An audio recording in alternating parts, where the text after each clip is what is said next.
तो हिंदी लोकवाणी संयुक्त में जो दूसरी इकाई में हमारा तीसरा पाठ चल रहा है। पाठ का नाम है मुकदमा।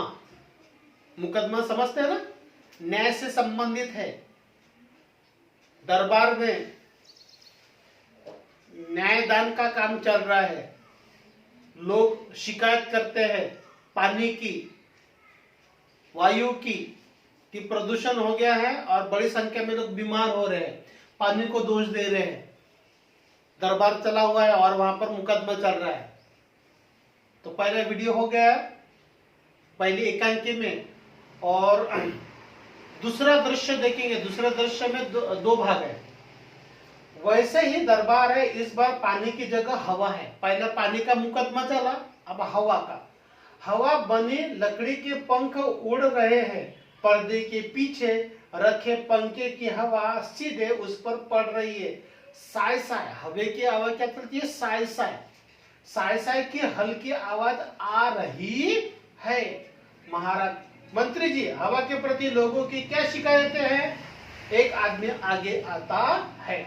आदमी बोला, महाराज की जय हो। महाराज आजकल, देखिए आजकल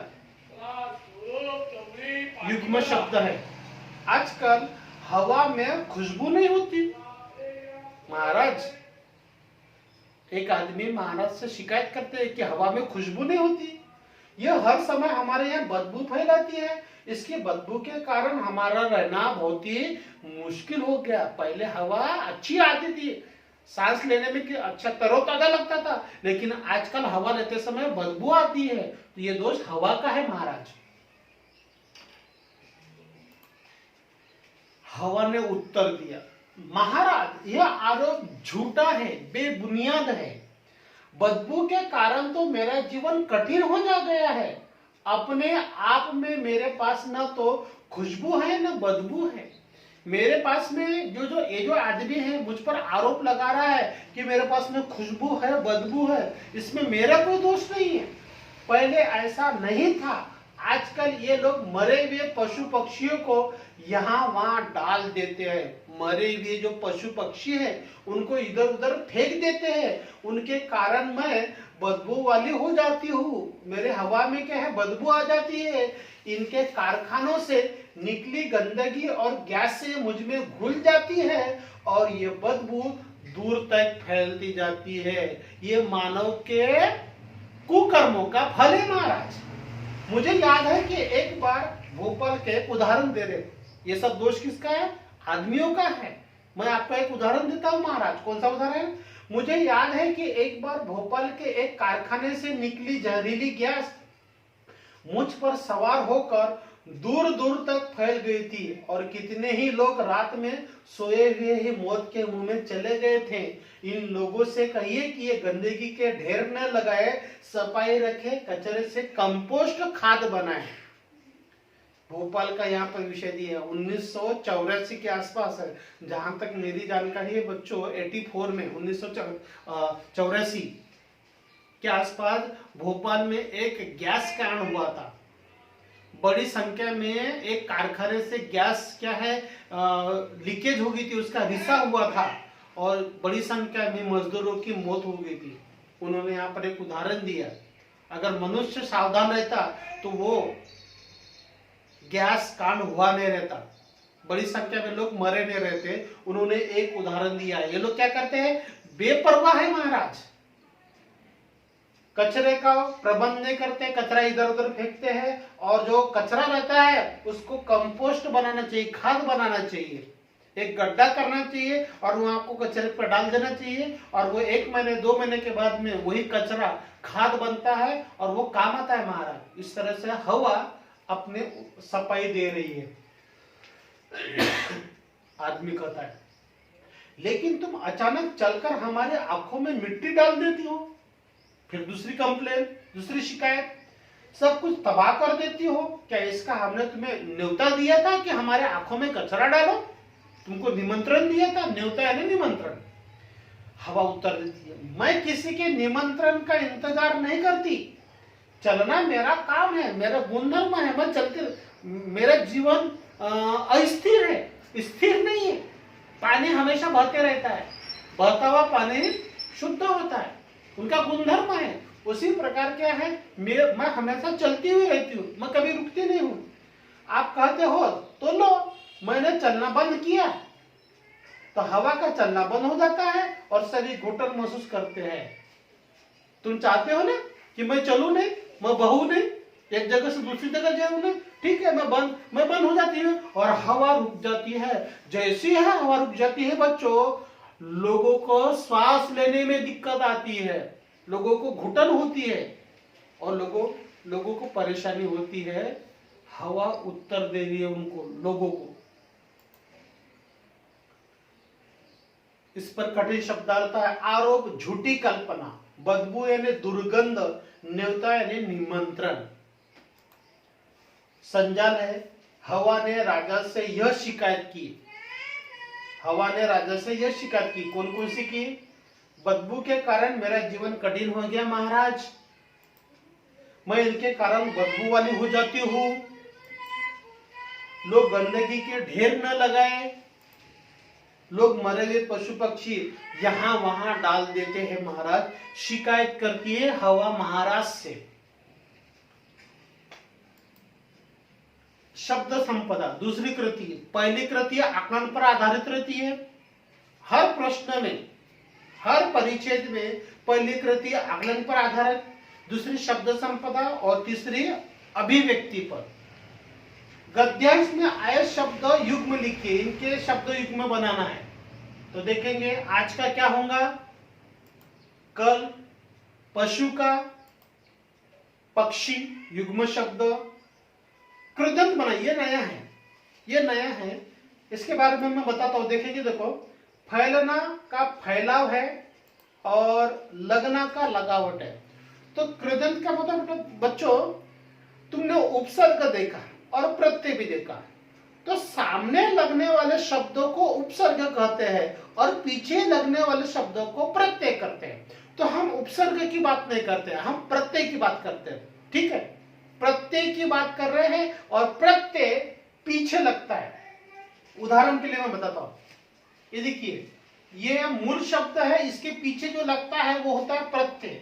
ये मूल शब्द है, इसके पीछे लगता है वो प्रत्यय होता है, ये प्रत्यय शब्द है। तो प्रत्यय के दो भाग होते हैं,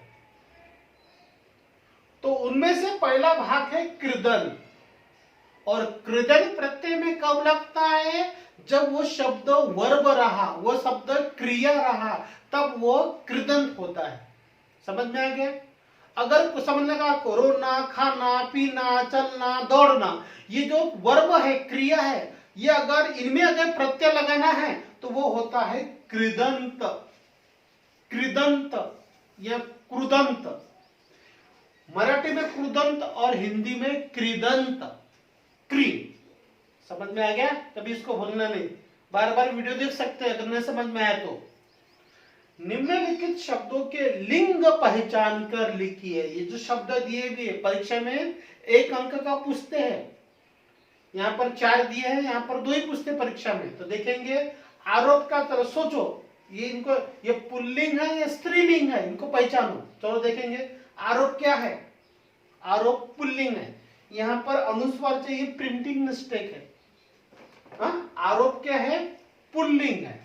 गैस स्त्रीलिंग है, खुशबू स्त्रीलिंग है और कारखाना पुल्लिंग है ना? समझ में आया ना?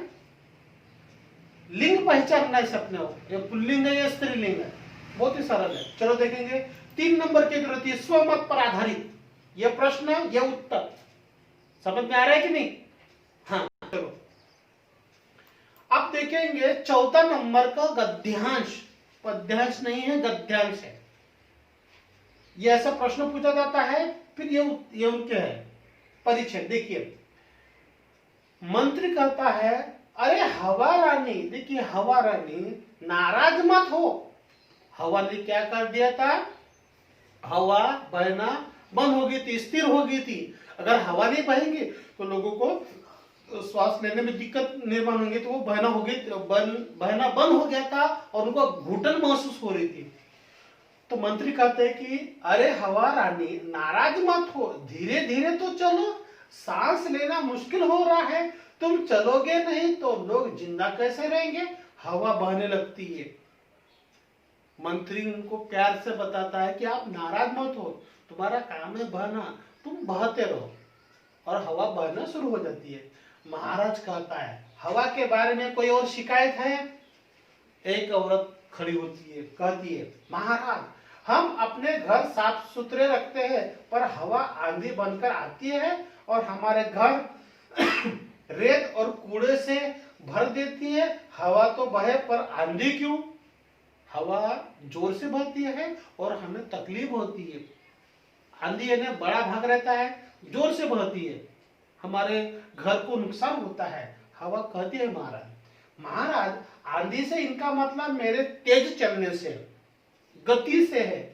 वैसे तो मैं हर समय बहती रहती हूँ, पर इन्हें सब गर्मी लगती है। मैं हमेशा बहती रहती हूँ, लेकिन इनको क्या है, गर्मी लगती है। इस तरह से हवा सफाई दे रही है। तो पंखा चलाकर मेरी गति बढ़ा लेते हैं। गर्मी होती है उनको, तो वो क्या करते हैं, पंखा लगा लेते हैं, एसी लगा देते हैं, कूलर लगा देते हैं। उसी तरह जहां भी हवा कम होती है, मैं तेजी से वहां जाती हूँ। जब मैं तेजी से चलती हूँ तो रेत, मिट्टी, कूड़ा आदि जो भी हल्की चीजें रास्ते में होती है मेरे साथ उड़ने लगती है। ये अपने घर और दुकान साफ करके कूड़ा घर के आसपास गली में या सड़क पर डाल देते हैं। कई बार गांव के बाहर कूड़े के ढेर लगा देते हैं। इनका फेंका कूड़ा ही आपस इनके घरों में जाता है। महाराज लोग अपने गांव या शहर में पॉलीथीन की थैली सड़कों पर फेंकते हैं। वे मेरे साथ उड़ाकर खेतों में फैल जाते हैं और फसलों को नुकसान पहुंचाते हैं। जैसी करनी महाराज वैसी भरनी। इसमें मैं क्या कर सकती हूँ? इसमें मेरा भी मन दुखी होता है, पर मैं कुछ नहीं कर सकती महाराज। ये सभी किया कर्म मानव का है, मनुष्य का है। वो नियोजन नहीं करते कचरे का, साफ सफाई नहीं रखते। मेरा काम है चलना, मैं अपना काम करती हूँ, लेकिन मनुष्य आलसी है। उसके वजह से उनके ही करने का फल है। जैसी करनी वैसी भरनी। वो उनके जो कर्म है महाराज वो गलत है, इसलिए उनके साथ में जैसा का बर्ताव वैसा ही हो रहा है महाराज। इसमें मेरा कोई दोष नहीं है। मैंने सबकी बात सुनी है, महाराज फैसला सुना रहे। लोग हवा पानी से दुखी तो है, पर कसूर इनका नहीं है। कसूर ने दोषी। लोगों को सफाई की आदत अपनानी होगी, तभी ये दूषित होने से बचेंगे। हमें चाहिए कि हम हवा और पानी को अपना दोस्त मानकर उन्हें नुकसान न पहुंचाए और इन्हें प्रदूषण से बचाने के उपाय खोजें, उचित कार्रवाई करें। इसमें ही हमारा भला और बचाव है। लोग हवा पानी के प्रति दोस्ती का भाव दिखाते हुए चले जाते हैं। मुकदमा नाम का एक नाटक है, वहां से छोटा सा प्रसंग लिया गया है। तो यह है एकांकी का छोटा भाग और बड़ा भाग है नाटक, और नाटक का नाम है मुकदमा। और मुकदमा के नाटककार कौन है? गोविंद शर्मा जी। यहाँ पर हमारा पाठ समाप्त होता है। यहाँ पर नाटककार संदेश देते हैं कि हवा और पानी हमारा जीवन है, वह हमने उनके साथ में मिलजुल के रहना चाहिए, भाईचारे के साथ रहना चाहिए। अब इस पर मैं एक जिक्र करना चाहूंगा कि जैसा हमारा संविधान है बच्चों, भारत का जो संविधान है वो स्वतंत्रता, सबको आजादी देता है, समानता सबको लेकर चलता है, भाईचारे के साथ रहता है और न्याय भी देता है।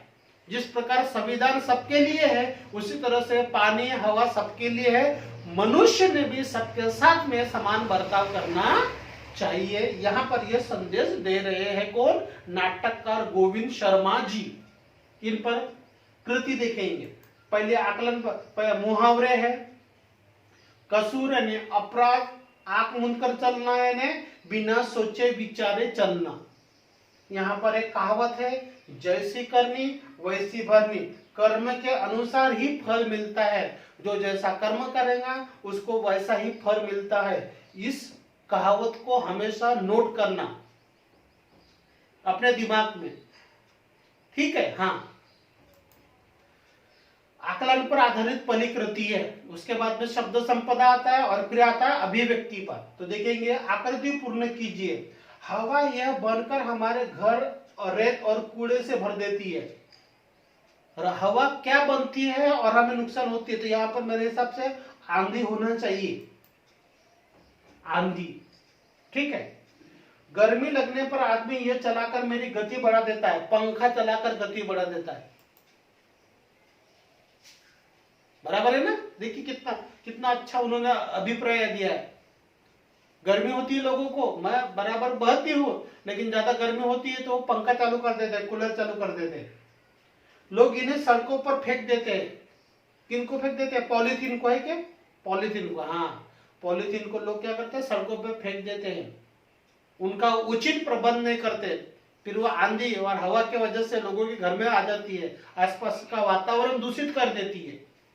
लोगों को इसकी आदत अपनानी चाहिए। किसकी आदत अपनानी चाहिए? साफ सफाई की। कितना बढ़िया संदेश है। ठीक है, हाँ। किसने किससे कहा लिखी है। देखिए ये पाठ में दो नया आया, एक आया सत्य और असत्य, और दूसरा है किसने किससे कहा। ये भी परीक्षा में पूछा जा सकता है। देखिए, तुम चलोगे नहीं तो लोग जिंदा कैसे रहेंगे? कौन कहता है? देखो, हवा से कहता है, लेकिन कौन कहता है? मंत्री कहता है कि हाँ, मंत्री ने हवा से कहा तुम्हारा काम है चलना, तुमको चलना पड़ेगा, नहीं तो लोग मर जाएंगे। हवा के बारे में कोई और शिकायत? महाराज कहता है मंत्री से। लोग गांव के बाहर कूड़े के ढेर लगा देते हैं, हवा कहती है महाराज से। हवा हमारे घर और रेत और कूड़े से भर देती है, औरत महाराज से, है ना? औरत महाराज से कहती है। किसने किससे कहा? समझ में आ रहा है कि नहीं? हाँ, बहुत ही मजा आ रहा होगा तुमको। एक जगह पे बैठे होंगे और आराम से सुन रहे होंगे, है कि नहीं? हाँ, तो देखेंगे आगे। स्वमत पर आधारित है, ये प्रश्न है और इस तरह से उत्तर तुमको लिखने हैं। ऐसे कलरफुल नहीं लिखना है, तुम्हारा ध्यान होना चाहिए, तुमको अच्छे से समझ में आना चाहिए। इसके वजह से मैंने कलर में बनाया। एक ही पेपर में एक ही पेज पे लिखना है और एक ही पेन से लिखना है, लाल पीला नीला पेज से नहीं, है ना? हाँ, तो समझ में आ गया। तो यहां पर होता है हमारा पाठ समाप्त। मुकदमा। पाठ अच्छा लगा होगा तो क्या करना है? लाइक करना है, शेयर करना है, कमेंट्स करना है। और अपने बच्चों ने सब्सक्राइब नहीं किया है तो सभी बच्चे क्या करेंगे? सब्सक्राइब करेंगे। ठीक है? हाँ, चलो ठीक है, बाय।